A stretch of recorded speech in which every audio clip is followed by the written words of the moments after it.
ఆత్రేయపురం మండలం వల్ల గ్రామంలో 8 దళిత కుటుంబాలకు చెట్టు పట్ట అనే అంటే అట్టడుగు వర్గాలకి పట్టుకొమ్మ చెట్టు పట్ట అనే కార్యక్రమం 1988-87లో ప్రభుత్వం ప్రారంభించింది.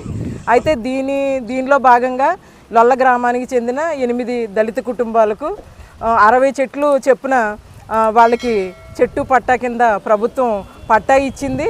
అలాగే 2 సంవత్సరాల వరకు కూడా వీళ్ళ చేత పన్నులు కట్టించుకుంది గవర్నమెంట్.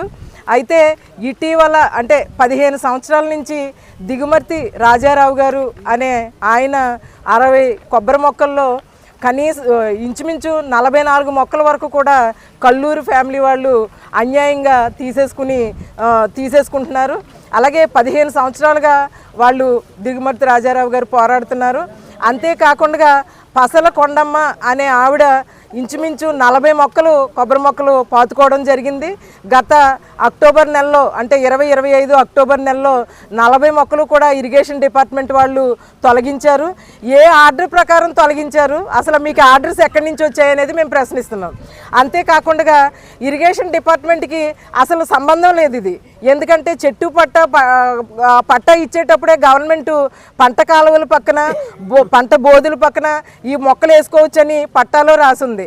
అంతేకాకుండా ఈ కొబ్బరి మొక్కలు వేసుకునే స్థలాల్లో ఈ భూస్వాములు కల్లూరు ఫ్యామిలీ వాళ్ళు పాకలు అవి వేసి ఈ గేదెల్ని అవి కట్టేస్తున్నారు. అది ఎంత మాత్రం కరెక్ట్ కాదు. అంతేకాకుండా ఈ కొబ్బరి మొక్కలను కూడా వాళ్ళు ఇరిగేషన్ డిపార్ట్మెంట్కి కంప్లైంట్ చేసి అలాగే ఎమ్మెల్యే గారు ప్రమేయం కూడా ఉందని చెప్తున్నారు.